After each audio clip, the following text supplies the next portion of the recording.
Cuál fue el primer tema que vimos después? Fue vitrio, ¿verdad?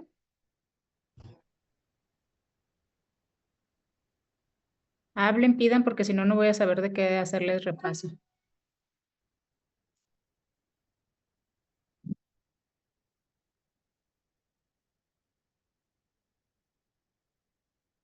Chicos, ¿En el examen vendrá el tema de retina, doctora?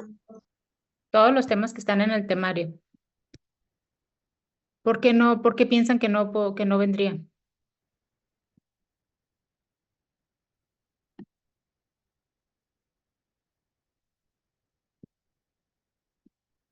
¿Hay alguna razón por la que creen que no viene o no venía en su temario? Es que pensamos que se iban a reducir los temas.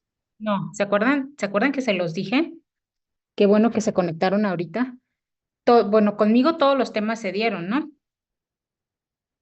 Se dieron aunque fueran en Zoom y todo. Entonces, todos los profesores acordamos que aunque los días de clase fueran menos, que yo no dejé ninguna clase sin darse, todos los temas van a venir, ¿ok? ¿Hay alguien de algún grupo que tenga duda de que no le hayan dado los temas en especial o porque nosotros sí vimos retina, ¿están de acuerdo, no? O a ver, coméntenme bien su De inquietud. trauma, doctora. Trauma también lo vimos en urgencias, ¿no? Bueno, nuestro grupo creo que sí no vimos trauma. El mío, ¿son mis alumnos ustedes? No, yo voy en el 5 y no vimos trauma ni tampoco urgencias. ¿Quién es tu profesor? No sé, la Pero ¿cómo doctora van a- Marta, La doctora creo. Isela. Ah, Ah, sí, sí, sí, sí. ok. Porque somos dos mujeres y dos hombres. Si es una mujer, pues bueno, no se preocupen. Para eso estamos aquí, ¿no? ¿Qué les parece si empezamos a repasar un poquito de retina y, y ahorita nos vamos a urgencias? ¿Les parece? Ahorita me dicen si están viendo mi pantalla. Les voy a compartir pantalla. Obviamente, por más ganas que tenga que les vaya muy bien, no les puedo decir que bien, que las preguntas del examen, solo les puedo tratar de hacer énfasis en algunos temas, ¿ok? Y hacer un poco hincapié en los más importantes. ¿Están viendo mi pantalla? Sí, ¿verdad?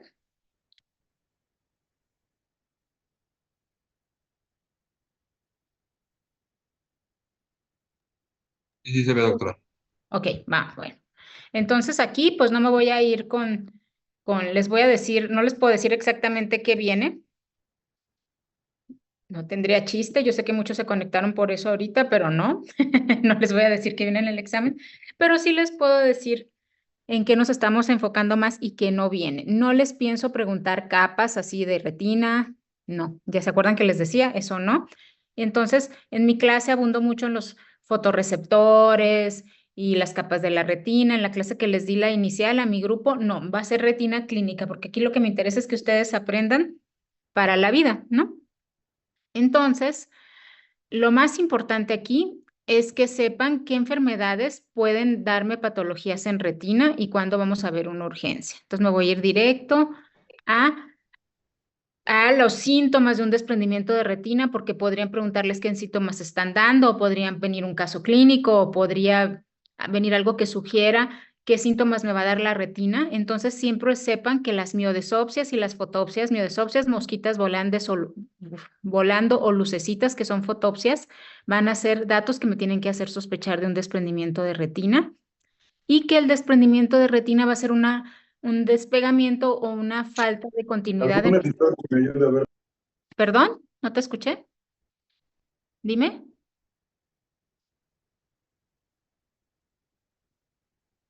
¿Quién habló me puede repetir porque no le escuché?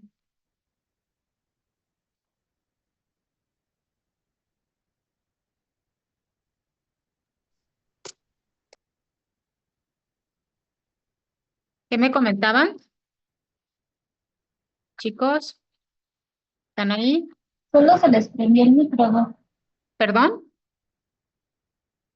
Se les encendió el micrófono, doc. Ok. Bueno, ¿no tienen dudas? Me pueden interrumpir, esto no es una clase, no es un repaso. Entonces, si alguien tiene una inquietud del vitrio o lo que sea, ahorita es el momento que me la digan. Bueno, El desprendimiento de retina va a ocurrir, tiene que haber un hoyo, una solución de continuidad, tiene que haber un desprendimiento de vitrio, si es algo que escuché que decían ahí, y se va a meter líquido atrás de la retina. Así ocurre el desprendimiento de retina. Estas son las lesiones, que eso también llega a ser pregunta de examen, que pueden predisponer un desprendimiento de retina. Entonces, ¿qué lesiones pueden ser? Agujeros, desgarros, degeneración en latiz o le llaman también en encaje. Ajá. Y también esto es importante que lo sepan, que llega a ser pregunta de examen. ¿Qué tipos de desprendimiento de retina existen? Tenemos desprendimiento de retina, a ver, aquí creo que venían todos, regmatógeno, que es asociado a agujero, regma, seroso, que es inflamatorio, traccional, que se forma un tejido, y mixto, como la foto de abajo, que es un tejido fibroso con agujeros. Entonces aquí es como ocurre el desprendimiento de retina. Y no les voy a preguntar mucho de eso, que sepan que las fotopsias y las miodesopsias son importantes, los síntomas más importantes, y que la exploración oftalmológica va a ser siempre con oftalmoscopio indirecto o lente de 3 espejos y bajo dilatación de pupila. ¿Sí? Déjenme ver porque hay alguien más que quiere entrar. No. Esta es la degeneración en látiz. Apréndanse las lesiones predisponentes: degeneración en látiz, desgarro en herradura, agujeros o microagujeros, que son estos. Y el tratamiento cuando una retina está adherida va a ser láser, ¿sí? Que me va a producir una adherencia si la retina está pegada y solamente tengo los agujeros. Pero si ya tengo un desprendimiento de retina, que lo sospeché porque tuvo al paciente miodesopsias, fotopsias, baja de visión o la cortina que estábamos viendo, esto también opérculo, es una lesión predisponente. Entonces, láser si la retina está pegada, y si la retina está desprendida, vamos a hacer cirugías que pueden ser estas: neumoretinopexia, cerclaje escleral, vitrectomía o cerclaje más vitrectomía, porque a veces se les llega a preguntar. No me interesa que sepan exactamente las técnicas, aquí les pasé un poco de fotitos de cómo eran, pero ahorita nos vamos al grano, con que sepan qué cirugías son y que todas estas cirugías tienen un éxito alrededor del 90%, ¿ok? Esto eran ya detalles que yo les quise poner. Era un desprendimiento de retina, lo cual ahorita no va a ser motivo de nuestro repaso. El diagnóstico es clínico, se pueden realizar fotos clínicas o tomografía óptica coherente, pero el diagnóstico es clínico. Nos vamos rápidamente porque vamos a tratar de repasar todo. ¿Qué van a contestar si les dicen cuál es la primera causa de ceguera prevenible? Retinopatía diabética, ¿no? Diabetes, siempre. Les he dicho que sí, a los que toman clase conmigo, que sí. Responden diabetes, probablemente saquen el 90% de todas las preguntas, ¿no? Ay, espérenme. Entonces, la retinopatía diabética es la principal causa de ceguera prevenible. Me regresó, perdónenme, porque quiero que vean las fotos. Y esto es una pregunta bien importante, llega a ser pregunta de examen, no sé si en este venga, pero en muchos puede ser que venga. Hasta en el nacional, hasta en ENAR, una pregunta: ¿cuál es la lesión patognomónica de retinopatía diabética? Y eso se lo hago mucho hincapié a mis alumnos: microaneurisma, ¿ok? ¿Qué quiere decir? Que es un vasito que se hace chipotudo, y esos son los que nos van a dar una retinopatía diabética no proliferativa leve, el microaneurisma. Todo esto me da la retinopatía, que es una microangiopatía, pero quiero que sepan que el microaneurisma es la lesión patognomónica. La vamos a dividir en no proliferativa y proliferativa. Estas a su vez se dividen en leve, moderada y severa. La no proliferativa.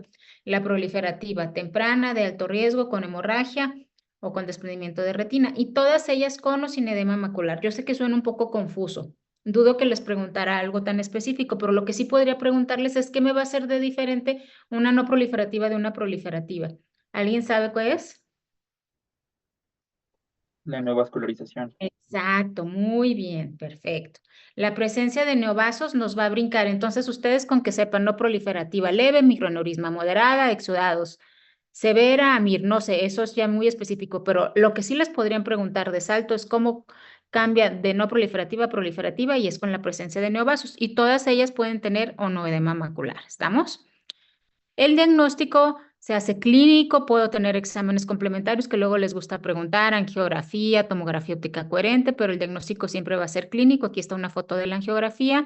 Esta no se hacen alérgicos al yodo, es la única especificación. La tomografía óptica coherente, que es un estudio en el cual vemos las capas de la retina. Es súper bonito porque podemos ver la retina como si estuviéramos viendo un corte histológico, pero lo estamos viendo mediante tomografía óptica coherente. Vean qué bonito, la imagen de la derecha es histológico y la otra es este corte. ¿Qué otro estudio puedo yo utilizar? El ultrasonido modo B, y este se utiliza cuando tengo opacidad de medios, como catarata, hemorragia vítreo, opacidad corneal. Eso también llega a ser pregunta de examen.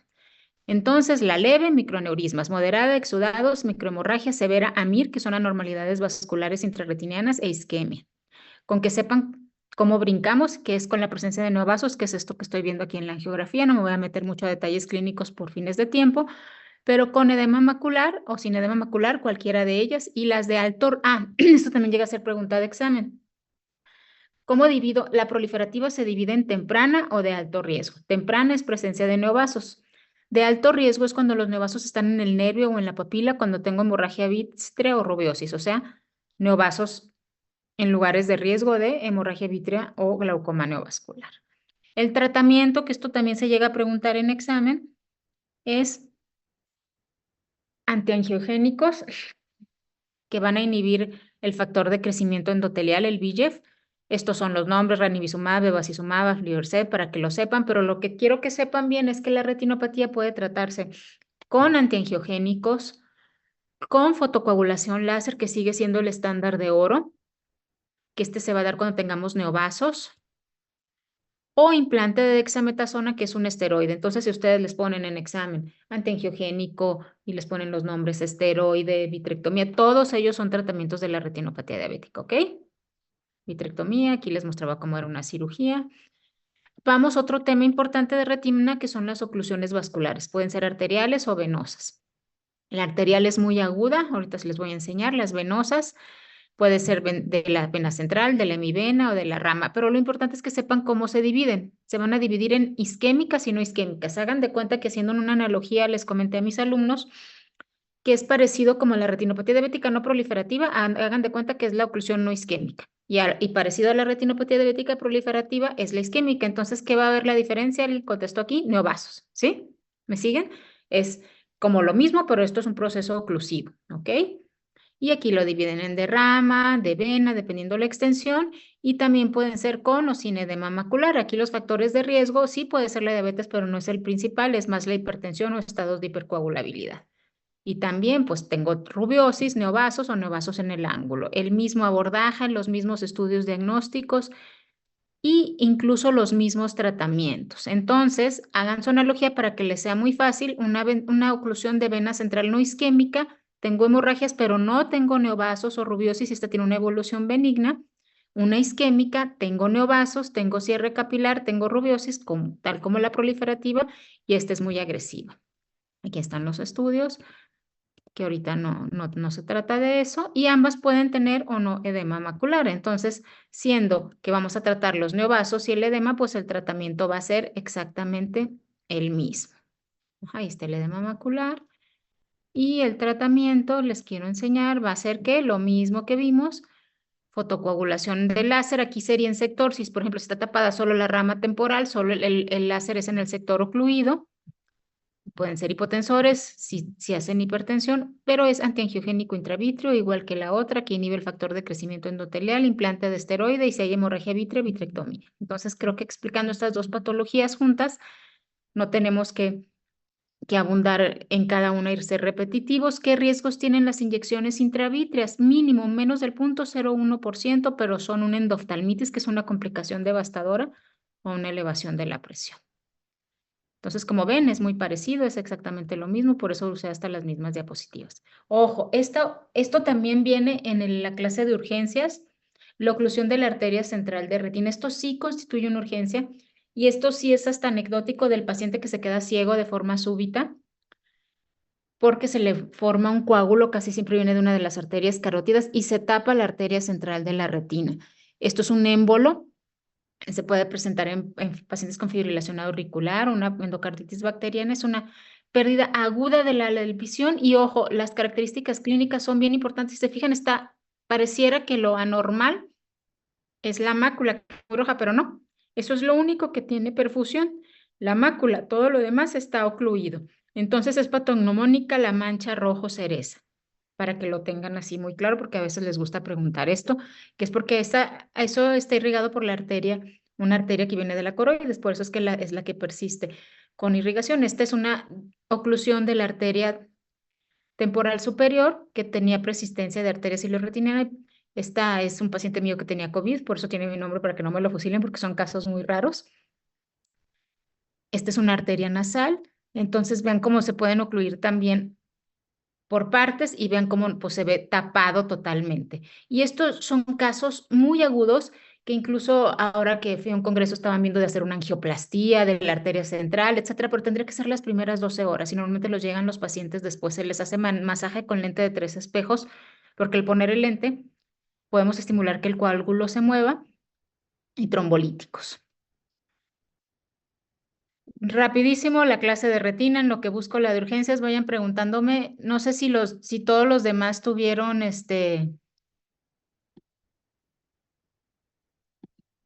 em, clase de retina, ¿no tuvieron los demás grupos? No, doctora. Bueno, los que no tuvieron, porque les digo que por acuerdo de los profesores y si pueden, pásenles la voz, porque se supone que todos los profesores de teoría estábamos de acuerdo en esto de darlas en línea. Yo hasta les comenté que si querían se conectaran a las mías. Sí viene de todos los temas, ¿ok? Para que mínimo, me da pena con sus compañeros que no estuvieron, pero sí, ahorita mándenles un mensajito, viene de todo, ¿no? ¿Les quedaron dudas de retina a alguien?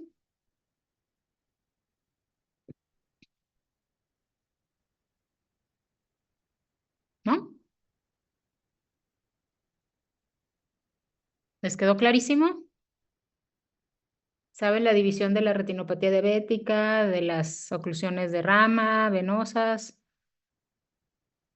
Doctora, yo en cuanto a las predisponentes, Ah, factores de riesgo. Ah, las Ajá, lesiones para. de desprendimiento, dime, sí. Ajá, o sea, esos son como todas las tipos de desprendimientos de retina. No, haz de cuenta, tipos de desprendimiento de retina es diferente. Eso, ¿se acuerdan que lo comentamos? Es regmatógeno, seroso, traccional y mixto, ¿no? Las lesiones predisponentes son aquellas lesiones que su presencia predispone a que tengamos un desprendimiento de retina. Y son degeneración en látiz, agujeros, microagujeros, agujeros con opérculo, desgarro en herradura. ¿Ok? Que son las que vimos ahorita. ¿Más o menos respondiendo a tu pregunta? Sí, gracias. Y si esas lesiones no están asociadas a desprendimiento, o sea, son predisponentes, las trato con láser. Si hay desprendimiento de retina, tengo varios tipos de cirugías de retina que son retinopexia, neumoretinopexia, cerclaje escleral, vitrectomía. Todas ellas pueden solucionar un desprendimiento de retina. ¿Ok? Ok, gracias. ¿Urgencias tampoco la tuvieron?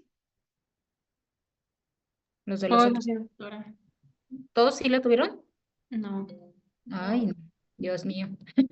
Los del doctor Daniel y el doctor Monares, sí, ¿verdad? Me imagino. Nosotros nos quedamos, bueno, de hecho ya no vimos órbita. Desde Bueno, órbita ya no vimos. no se preocupen, ahorita lo vemos, ¿vale?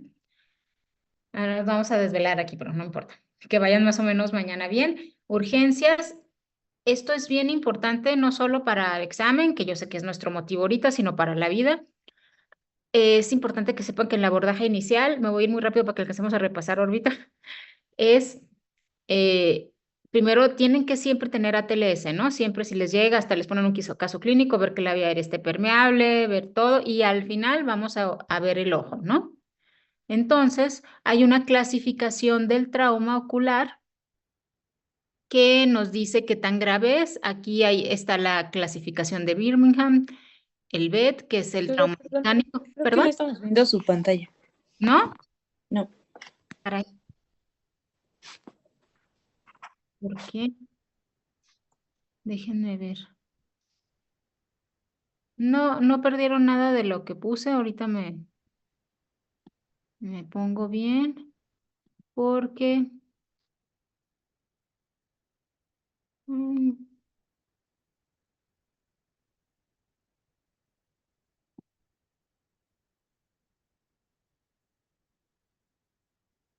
realmente lo que tenía era una foto de un paciente con un trauma. Entonces no se perdieron gran cosa.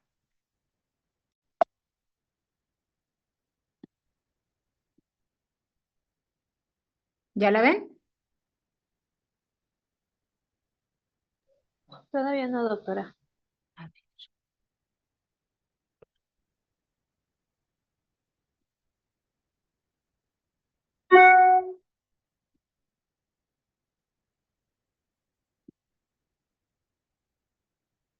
Ya, ¿verdad? Ya, ¿verdad? Chicos, Sí, chicos. doctora, ya se ve. Bueno, aquí está la clasificación, que como esta era toda la diapo que había pasado, ¿eh? No, pero no nos perdimos mucho. Hay una clasificación que es la de Birmingham, que nos va a dividir el trauma en trauma mecánico, que lo va a dividir en cerrado y abierto. El cerrado es una contusión, un golpe, o sea, donde no hay una solución de continuidad, pero en este entra la laceración, ¿eh? O sea, una raspadita de la córnea entra en trauma cerrado. Trauma ocular abierto es una herida de espesor total y este se divide en penetrante y perforante, ¿ok? Que es algo que no les van a preguntar la clasificación de Birmingham completa, pero sí se llega a preguntar cuando es perforante o cuando es penetrante, por ejemplo. Penetrante es cuando es solo herida de entrada, perforante cuando tengo herida de entrada y salida, como este pobre paciente que tuvo un trauma cráneoencefálico y ya después me voy a ir a evaluar el ojo, ¿no? Entonces, tengo todos estos cosas auxiliares que lo voy a obviar. Si les llega un paciente con un trauma, lo primero que deben de ver es si el ojo está íntegro, está abierto o está cerrado. Primero, como les decía, ver cómo fue el golpe, si hay dolor, fotofobia, si bajó la visión, cuánto tiempo, todo en el interrogatorio. Pero como están viendo este paciente aquí, que está intubado y todo, pues son pacientes que tenemos que ver el interrogatorio y nos tenemos que ir de entrada a ver si el paciente está el ojo abierto o está cerrado. De entrada evalúo de forma general el ojo y le voy a dar, si yo tengo sospecha, y eso lo preguntábamos con mi grupo, de que el ojo está perforado o abierto, oigan, eso sí llega a ser de examen y también no solo para el examen, quiero que lo hagan en su vida. Si ustedes tienen sospecha que el ojo esté perforado, no pongan ninguna gota, lo ocluyen y eso es, se van a sacar un 10 en el examen y van a estar muy felices porque si le ponen antibiótico, gotas para dilatar o analgésico, lo que sea, pueden ustedes producir una endoftalmitis, ¿no?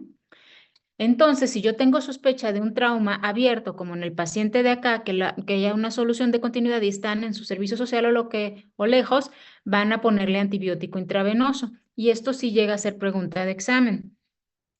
¿Qué antibiótico intravenoso pasa la barrera hematorretiniana?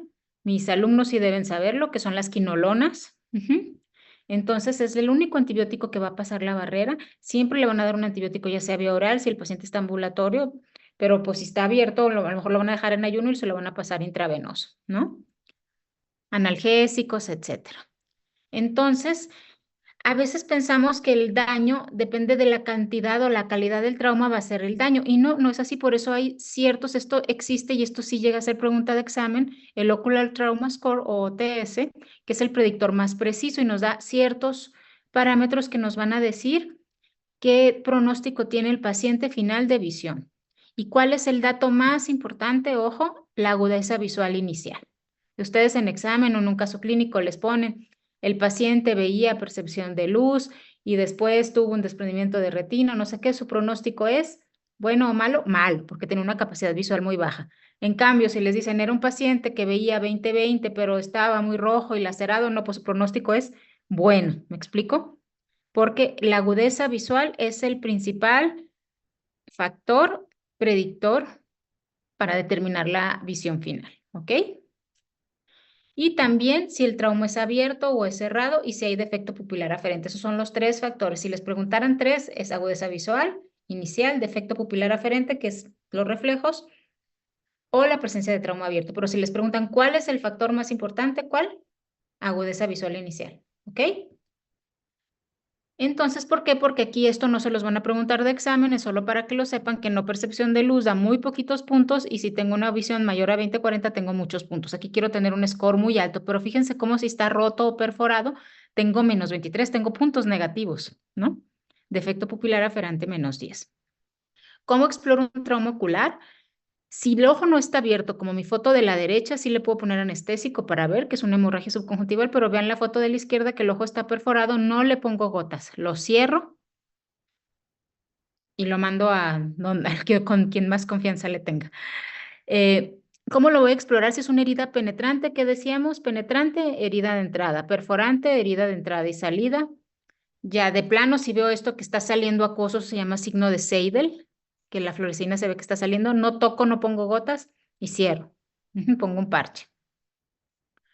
Si tengo un trauma como el que está arriba, que es un cuerpo extraño conjuntival, se puede quitar. Si ustedes tienen una lámpara de hendidura, sí pueden hacerlo, irrigarlo con agua, que eso les llegan a preguntar de examen, parcharlo con antibiótico tópico, ¿no? Esa es la conducta.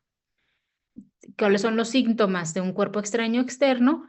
Blefarospasmo, fotofobia, sensación de lagrimio. Pero vean este paciente que trae un cristal que tenía como cuerpo extraño intraocular. Si les preguntan en examen o en la vida, si un paciente les llega con un cristal o un lápiz, nunca lo quiten. Siempre lo mandan a otro lado porque si ustedes si dicen conducta, extraer el cuerpo extraño, jamás, porque con eso puede vaciarse el contenido del ojo, ¿no? Entonces, cuerpo extraño superficial, se vierte el párpado, se pone antibiótico y se parcha. Esa es la respuesta. Puede haber quemaduras por luz ultravioleta o aquí como aquí estoy en un salar, pero en la nieve. Y por soldaduras de plomo, ¿qué tengo que hacer en una quemadura? ¿Cuál es la respuesta? Como en todas las demás, casi en las urgencias. Poner gotas de antibiótico y parchar. ¿Ok? Si tengo una quemadura química, esto llega a ser pregunta de examen de cómo funcionan los álcalis, cómo funcionan los ácidos. No me interesa así que sepan exactamente cómo funciona un álcali, cómo funciona un ácido. Por ejemplo, los álcalis van a producir una quemadura por saponificación de los ácidos grasos en la membrana basal, ¿no? Me gusta que lo sepan, puede ser pregunta de examen, pero no ustedes para la vida no tienen que saber que se saponificaron los ácidos o no, sino si les llega un paciente por una quemadura de batería o por un ácido o un álcali, ¿cuál es la conducta? Irrigación profusa, agua, antibiótico y oclusión. ¿Estamos de acuerdo? Porque una de las complicaciones puede ser sin bléfaro, que se pegue la conjuntiva a la córnea. Quemaduras físicas como llamas, etcétera. Hay que primero retirar las pestañas, cortarlas si están pegadas porque no nos van a dejar explorar, al igual que cuando, por ejemplo, nos cae cola loca, también las cortamos para poder explorar, cortar pestañas, irrigación, antibiótico y oclusión, ¿no? Como ven, esto es bien fácil. Todo es parecido. Y aquí de una vez vamos a ver un poquito de órbita. El trauma orbitario nos va a dar edema, equimosis. ¿Y cuál es uno de los principales datos de que tuvimos un trauma orbitario? El desplazamiento inferior o el atrapamiento de los músculos, ¿no? Si tengo un desplazamiento del ojo, como en este caso, y un atrapamiento que tengo alteraciones en la movilidad ocular, me va a hacer sospechar una fractura del piso de la órbita. Pérdida del surco nasogeniano, en oftalmos, enfisema palpebral, etc. Algo muy importante en las heridas palpebrales es ver si involucran el canalículo, porque si no, si lo sutura un médico que no sea oftalmólogo, pues puede tener un daño importante a la vía lagrimal. El trauma en el segmento anterior, ¿cómo se llama la hemorragia en cámara anterior? Que también llega a ser pregunta de examen, y PEMA. Tengo que suturar la herida, como se ve aquí. Puedo llegar a tener una ruptura del esfínter, que se llama iridodiálisis. Aquí les pasaba un poquito de una cirugía que con fines de examen pues no es importante, es como estamos reparando un trauma ocular. Todas las fotos que les muestro pues son pacientes míos. Algo que llega a pasar también es una luxación del cristalino o un glaucoma agudo. Aunque ya vieron glaucoma, puede llegarse a preguntar como complicación en los casos de urgencia, que puede ser secundario a trauma. Que dudo que hiciéramos preguntas de glaucoma porque ya pasó, ¿no? Endoftalmitis, esta es una complicación devastadora, es súper rara, pero es devastadora, se presenta en menos del 0.06% de los casos y es posterior a una cirugía o posterior a un trauma. Y esto tenemos que hacer algo urgente, casi siempre ocurre en las primeras 24 o 48 horas, y porque aunque sea muy poco frecuente y sea menos del 1.1%, si la cirugía de catarata es la más realizada en el mundo, pues sigue existiendo el riesgo. Otra de las urgencias llega a ser oftalmía simpática. No sé si lo vieron ustedes, pero esto es súper raro, es una uveitis granulomatosa. Y lo que pasa es que si el trauma fue en un ojo, en el ojo contralateral se va a presentar una reacción inflamatoria ocasionada por células T. Y algo que les gusta preguntar en examen es que algo patognomónico se llaman nódulos de Dallen-Fuchs en el iris, que hacen como unos nodulitos y hacen hipopión. Es muy rara, afortunadamente muy rara, pero es muy grave. Esta es otra cosa que llega a pasar en el trauma, que es una fractura coroidea, que es una ruptura de las capas de la coroides. Obvio, no tenemos hueso ahí, mal llamada fractura coroidea, y los pacientes tienen muy mala visión y no se trata. No hay nada que hacerles.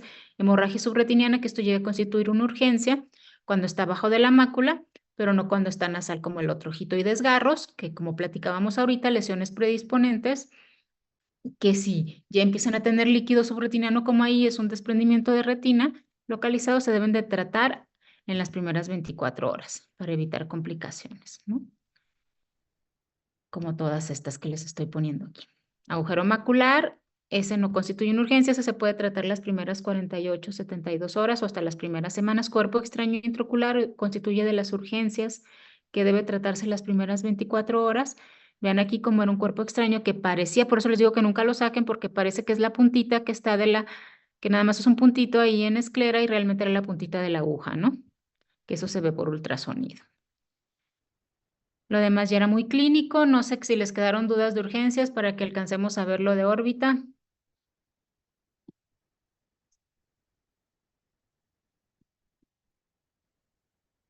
No, doctora. Ya saben que van a ser, de verdad que con fines de examen, que es pues lo que ahorita nos incumbe más. De todos modos, cuando quieran, no para fines de examen, saben que cuentan conmigo y cualquier paciente que tengan dudas o que tengan interés, adelante, me pueden buscar, ¿no? Pero con fines de examen, si ustedes, como ya vieron, es bien fácil, si responden a todo, lavar, profuso, parchar y derivar, les va a ir bien. ¿Ok? Que sepan que que tengo que sacar las primeras 24 horas, un trauma abierto, una endoftalmitis, y cuál es el factor predictor más importante de agudeza visual de acuerdo al score de trauma. ¿Alguien me lo puede contestar? Agudeza visual inicial. Exactamente, si les preguntan uno. Y si les preguntaran 3 factores o los factores en general, porque yo mandé algunas preguntas por el examen, pero no lo hice yo sola, entonces no sé qué les vaya a venir. Pero si les vienen 3 de ellos, son agudeza visual inicial, presencia de efecto pupilar aferente y que el trauma sea abierto. ¿Ok? Si tienen un trauma abierto, nunca usar gotas. ¿Y qué antibiótico sistémico va a pasar la barrera hematorretiniana? Perfecto, Inolunas. tienen 10. Vámonos a órbita porque yo también tengo que dar de cenar aquí para que mañana estemos temprano en su examen. Es a las 8, ¿verdad? ¿El Sí, examen? doctora. Muy bien, bueno, pues vamos. La órbita tiene forma de pirámide, luego les gusta preguntar los huesos de la órbita y que sepan que el reborde orbitario está formado por huesos frontal, malar y maxilar. Y aquí las paredes, la pared superior por el hueso frontal, pared medial por el etmoides y la pared lateral por el hueso malar. Aquí para mí lo más importante es que la órbita resguarda lo más preciado que tenemos, que son las estructuras, el nervio óptico, la arteria y la vena, ¿no? Entonces, ¿por dónde van a pasar? El agujero óptico. Por ahí va a pasar la salida del nervio óptico y la entrada de la arteria oftálmica. ¿Cuál es la importancia clínica? Que cualquier proceso me puede dañar el nervio y por lo tanto que hay una pérdida de la visión. ¿Qué volumen tiene la órbita? 35 a 40 cc. Y nos vamos a ir a lo más puntual. La patología orbitaria nos puede dar proptosis, que es el ojo saltón, que es una lesión dentro del ojo que produzca que el ojo esté más extruido de lo normal. Eso es proptosis. ¿Y la causa principal de proptosis, alguien la sabe? Los de mi grupo lo deben saber. Orbitopatía tiroidea. Eso, muy bien. Sí ponían atención. Así como les digo que contestar diabetes para las cosas de la retina les va a ir bien, si contestan orbitopatía tiroidea o patología de la tiroides en las enfermedades de órbita ya sacaron el 90%, porque es la causa más frecuente de proptosis y de retracción palpebral. Entonces, una protrusión, aquí se ve la proptosis y aquí está la retracción palpebral, que es la elevación del párpado. Lo normal es que cubra 1 a 2 milímetros de la córnea. En oftalmo, cuando el globo está hundido, que puede ser causado por distintas patologías, fractura del piso orbitario, etcétera. No voy a entrar en mucho, no creo que les pregunten nada de eso. Tisis bulbi, que es cuando el ojo se está secando y ya no ve. Entonces, las patologías orbitarias más importantes pues van a ser tumores, orbitopatía distiroidea y la celulitis. La orbitopatía distiroidea es más frecuente en mujeres, aunque, ojo, no tengan datos sistémicos de enfermedad tiroidea. Pueden debutar con esto. Entonces, si les pusieran un caso clínico y la paciente no tiene ningún dato, no tiene ni caída de pelo, ni pérdida de peso, podría llegar a ser orbitopatía distiroidea, ¿no? Más si les ponen, bueno, paciente estresada, muy delgada, bueno, pues ahí ya, ¿no? Pero fíjense cómo va a ser 8-1 en mujeres. Y el tratamiento va a ser hormonal y cuando está el ojo muy proptósico, puedes llegar a ser una descompresión orbitaria. Esto también llega a ser pregunta de examen, la celulitis preseptal y orbitaria, que lo va a dividir el septum. ¿Y cuál es la diferencia? Que en la celulitis orbitaria constituye una urgencia, el paciente tiene que hospitalizarse con antibiótico intravenoso porque puede llegar a asociarse a una encefalitis o la muerte, ¿ok? Entonces, para que sepan diferenciar una celulitis orbitaria, hay dolor a los movimientos oculares, hay baja de visión, fiebre. Celulitis preseptal, solamente tengo una inflamación, ¿ok? Las fracturas del piso orbitario me van a producir edema, equimosis en oftalmos y puedo tener diplopia, epistaxis o enfisema. Aquí estoy drenando un enfisema que ahorita no les voy a platicar mucho de eso. Los tumores, el más frecuente en niños es el rabdomiosarcoma, sí, que va a ser un tumor muscular y va a ser de crecimiento rápido. Venía párpado aquí, no, ¿verdad? Venía solamente órbita, ¿no? En este examen. Párpado creo que ya lo habían visto, ¿verdad? Que esto ya lo vamos a omitir porque según yo no viene nada de esto. Era solamente órbita y sería hasta donde vimos. ¿Vieron uvea, chicos? Sí, doc. ¿Todos los demás? ¿Los otros? ¿Los míos? Sí. Nosotros no, doctora. Vamos a ver rápidamente uvea, ¿les parece? Sí, claro. ¿Qué es la uvea?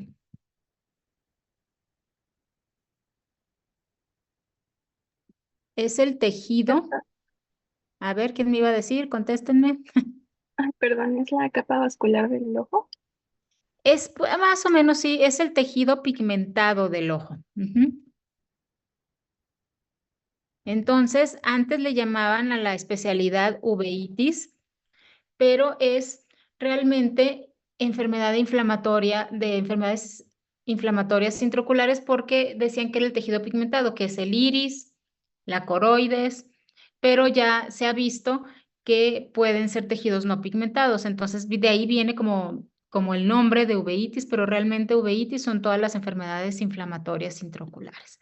Y aquí me voy a ir bien puntual porque son muchas uveitis y la verdad no quiero que salgan uveólogos. Acuérdense que la uvea es pariente, es como lo más parecido a la reumatología con nosotros.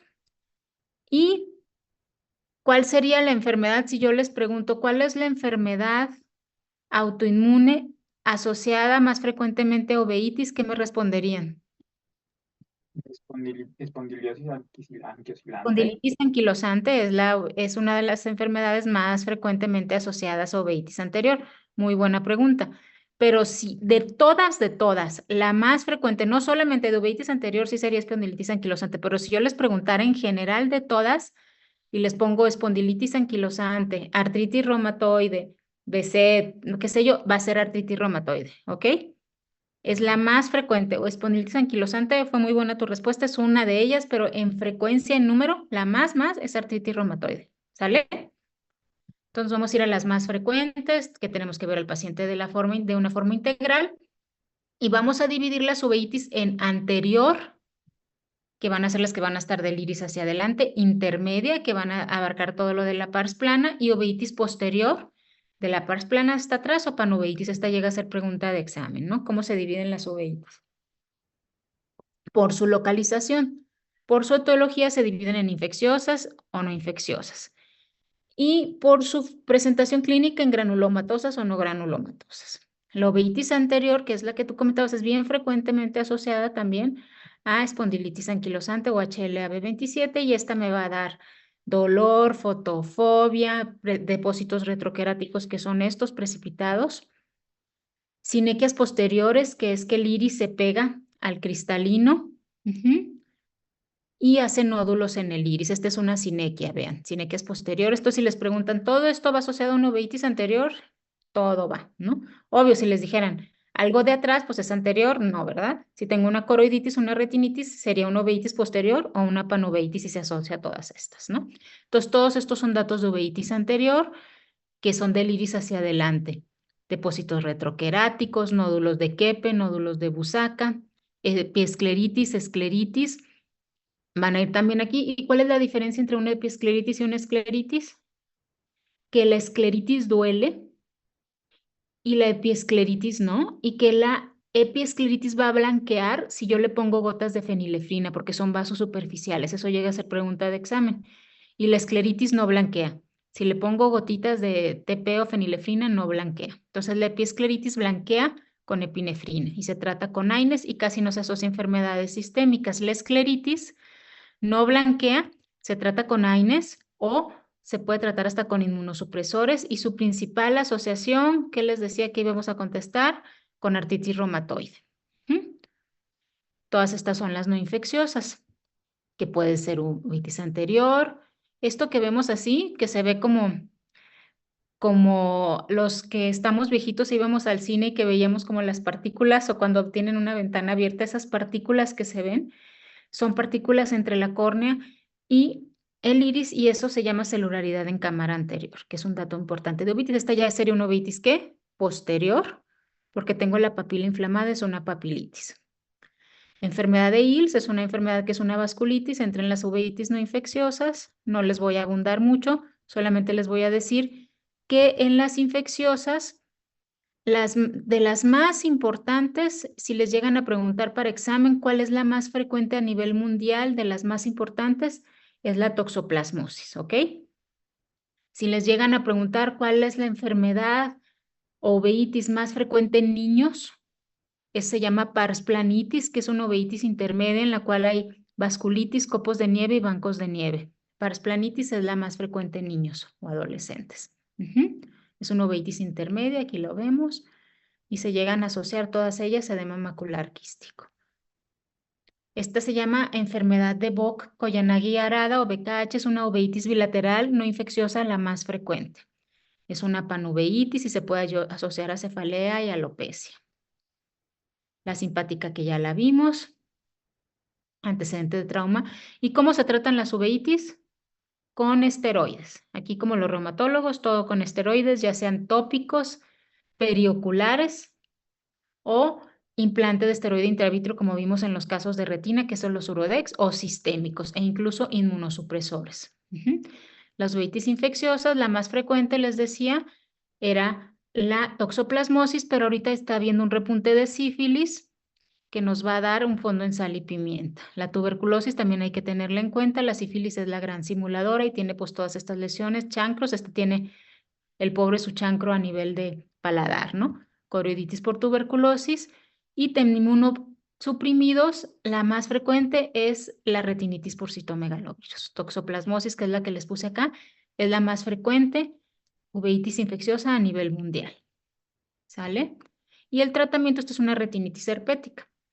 El tratamiento aquí va a ser, pues si es herpética, pues con aciclovir, si es citomegalovirus con valganciclovir, no creo que se los preguntemos para examen, solamente saber que las no infecciosas las voy a tratar con esteroides e inmunosupresores, ¿ok? Esta es por sífilis y aquí tengo por citomegalovirus, que entre más bajos estén los recuentos de CD4, más agresiva será la retinitis, ¿ok? No voy a abundar mucho en esto. Las complicaciones pues pueden ser desde el uso de esteroides que nos puede dar glaucoma hasta desprendimientos de retina o edema macular quístico. Estos son datos de casos de retinitis. Que para fines ahorita de examen no es importante. El diagnóstico va a ser clínico, pero en ocasiones tengo que hacer estudios como los comenté de tomografía óptica coherente, angiografía de retina, etcétera. Si llego a tener lesiones, tengo que ponerles láser al igual como decíamos, en las lesiones de retina. Si a alguien le interesa, voy a dar un curso de enfermedades infecciosas asociadas a VIH en línea. Ahí luego les paso el link. Ya llevo dado todo el curso ahorita. No sé si faltó algo o les queda duda de alguna. Uveitis es muy complejo, ¿eh? Sí, doctora. No sé si Doctora, darnos rápido lo que es de neurooftalmo. Neuro nos faltó. Tienen razón. A ver, en lo que busco mi plática de neuro, ¿había otra pregunta? Díganme. ay no, justo le iba a preguntar eso también, si venía neuro. Sí, bien. Creo que es la última que nos falta de repasar, ¿verdad? Que ya También lo de estrabismo. Ay, esas sí se las voy a deber. Esa les pedía a una de las doctoras que la diera. ¿Se acuerdan a mi grupo, la doctora Pati Osorno?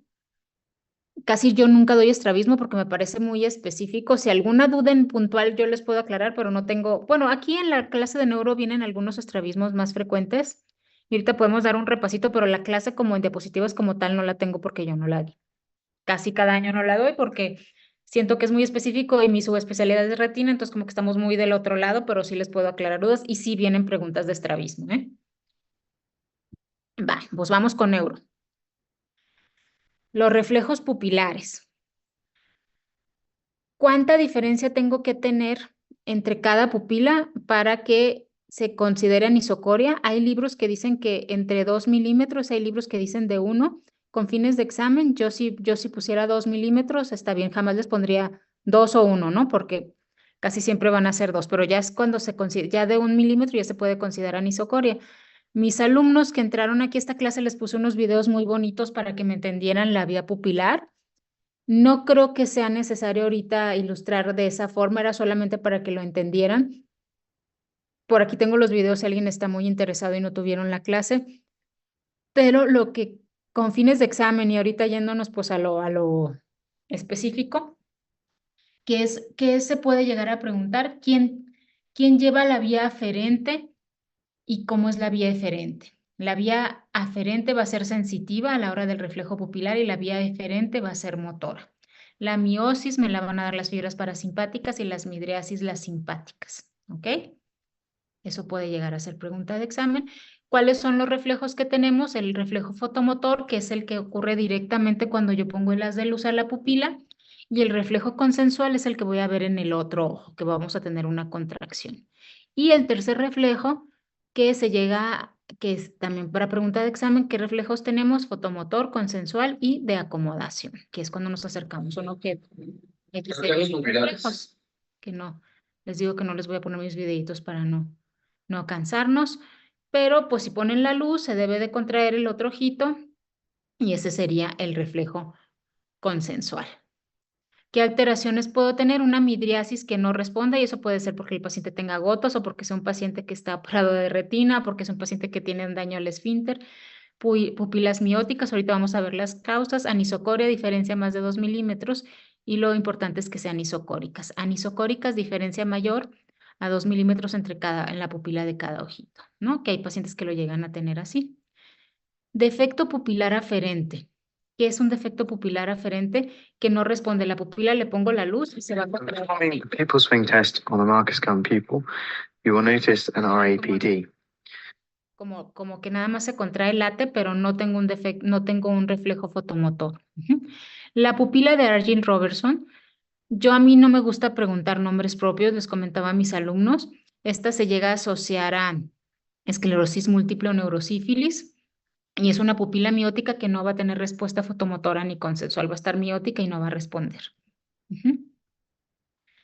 La pupila tónica de ADI, esta de repente si llegamos a tener pacientes, es unilateral, es más frecuente en mujeres, no tiene ninguna alteración, llegan a tener los reflejos de los codos y las rodillas abolidos y la pupila está semidilatada y al iluminarse se contrae lentamente, muy lento.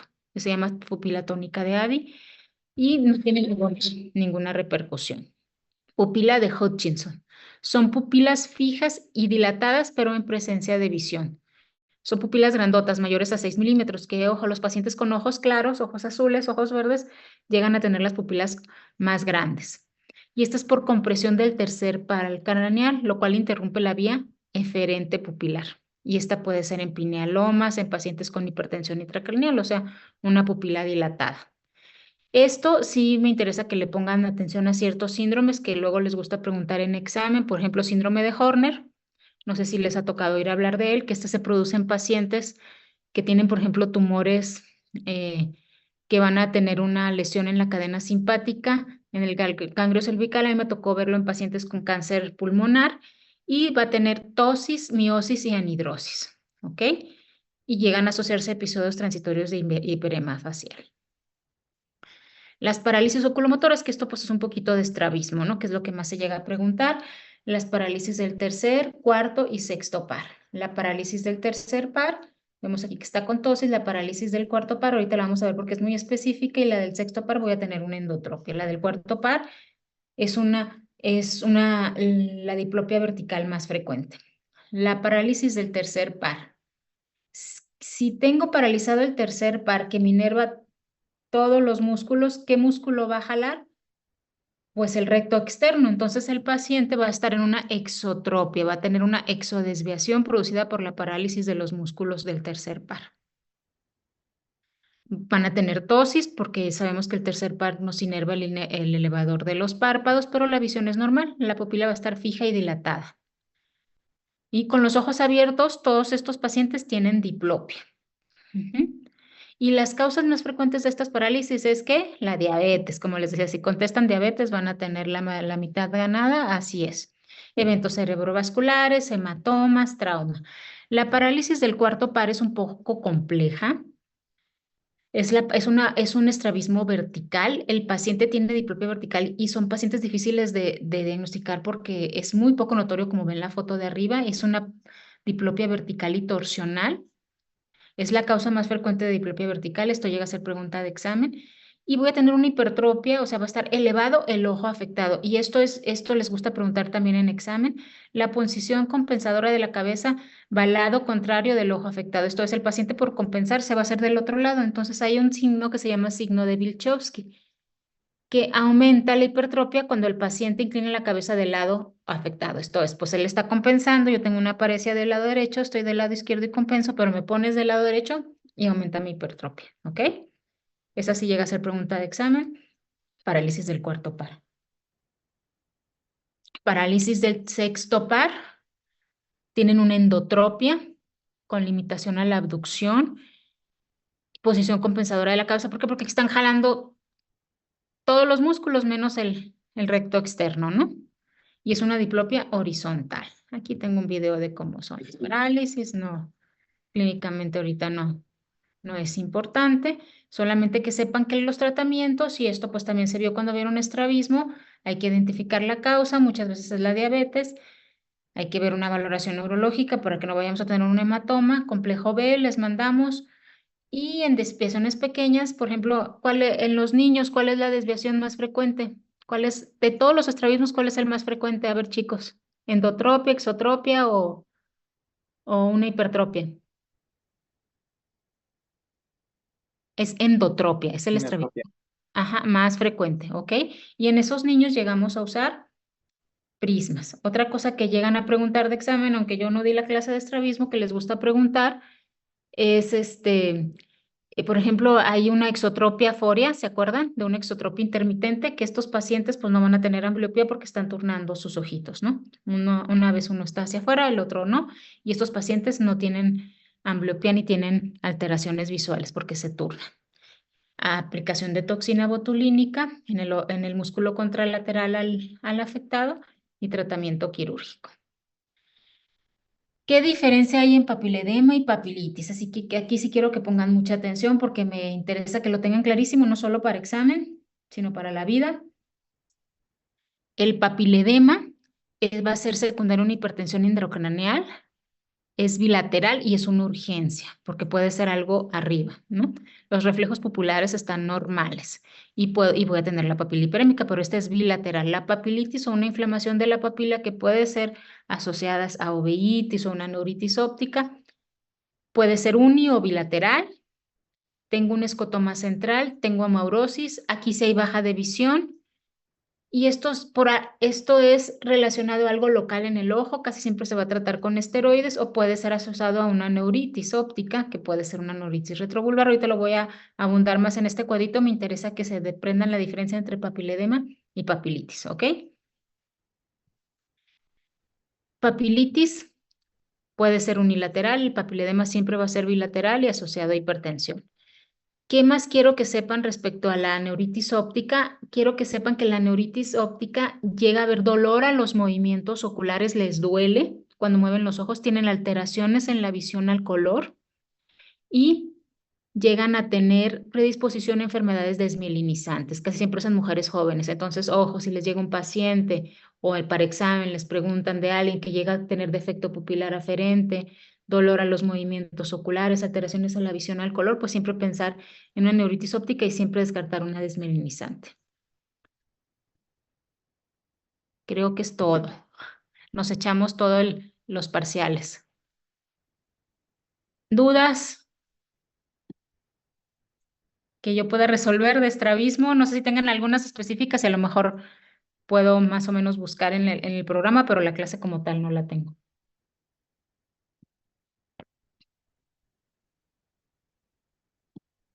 Chicos, respondan ahora.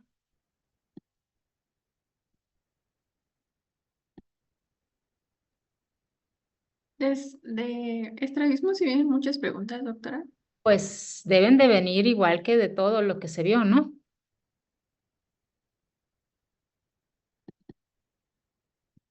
Porque, ¿no lo vieron? Con los míos sí, yo sé que sí. Pero no tuvieron clase de estrabismo. Estoy buscando si tengo alguna clase viejita de estrabismo para pasárselas. Pero no. ¿No vieron estrabismo? Sí vimos, doctora. Bueno, yo sé que es complejo. A mí no me encanta, por eso es que les confieso, es de los temas que menos me gustan y por eso les pido que me ayuden a darlo. Pero aquí hay que tratar, por ejemplo, luego les gusta preguntar sobre síndrome de Duane, síndrome de Moebius. ¿Sí se acuerdan del síndrome de Duane? ¿Alguien se acuerda? Moebius, que cuando están masticando los niños llegan a tener desviaciones, y el síndrome de Duane.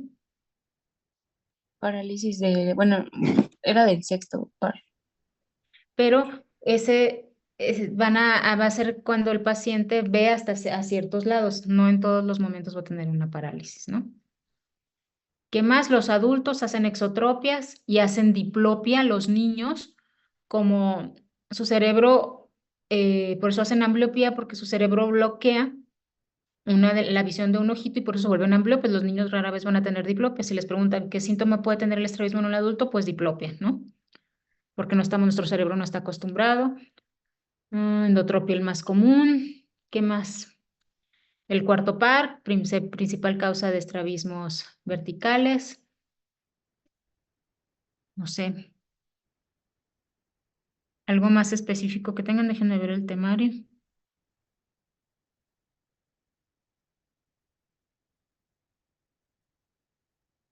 Déjenme ver el temario en lo que van preguntándome las dudas, ¿no?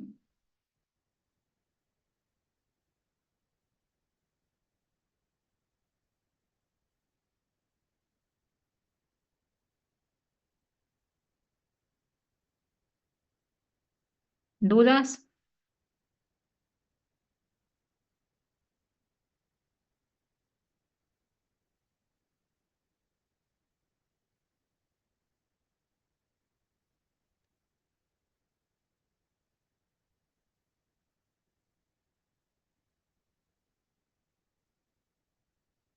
En un estrabismo, ¿cuándo lo van a operar?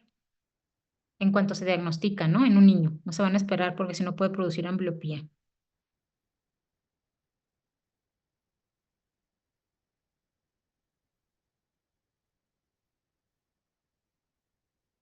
Doc, ¿cuál dijo que era el par más afectado en el estrabismo? ¿El par? El par cráneo. Bueno, No creo que haya dicho eso porque depende qué tipo de estrabismo. En los diabéticos, por ejemplo, es el tercer par o el sexto par. Pero más bien yo creo que lo que les dije que cuál era el estrabismo más frecuente y era la endotropia. No sé si a eso te refieres. ¿Por qué Pero habla del estrabismo vertical, doctora? ¿mandé? ¿Cuál es? ¿Por qué hablo Creo del que nos decía del estrabismo vertical, que es Ah, el cuarto par. sí. El cuarto, sí, es que dije el más frecuente de todos. Sí, el cuarto par va a ser el estrabismo vertical más frecuente. Si un paciente te llega con una exotropia, perdón, una hipertropia y un estrabismo torsional, ellos te van a decir que ven una cosa, o si te ponen un caso clínico y te ponen que ve una cosa arriba de la otra y que al ponerse de lado del ojo afectado empeora, que es un cuarto par. Y es el estrabismo vertical más frecuente, ¿ok? ¿Sí respondí tu pregunta? Sí, Doc, muchas gracias. Bien, chicos, pues creo que tengo que ir a cenar para prepararme para estar a su examen temprano. Espero de todo corazón que les haya sido útil y a los que no tuve el gusto, pues qué pena que hayan sido las clases y que no se las hayan podido dar sus profesores, pero espero que lo poquito que dimos hoy les haya servido y cualquier duda, pues para los que se vayan a ordinario, lo que sea, seguimos a la orden. Espero que todos se exenten, ¿eh? Mucha suerte y no se desvelen. Y avísenle a sus amigos que vienen todos los temas, porfa. ¿Sí? Doctora, una Doctora, pregunta. El examen sí es a las 9 de la mañana, ¿verdad? 9, a mí me habían dicho que 8. Espérenme. 9 u 8. ¿A qué hora lo citaron ustedes? Es que según los últimos horarios que me dieron de exámenes era a las 9. Sí, ya estoy checando.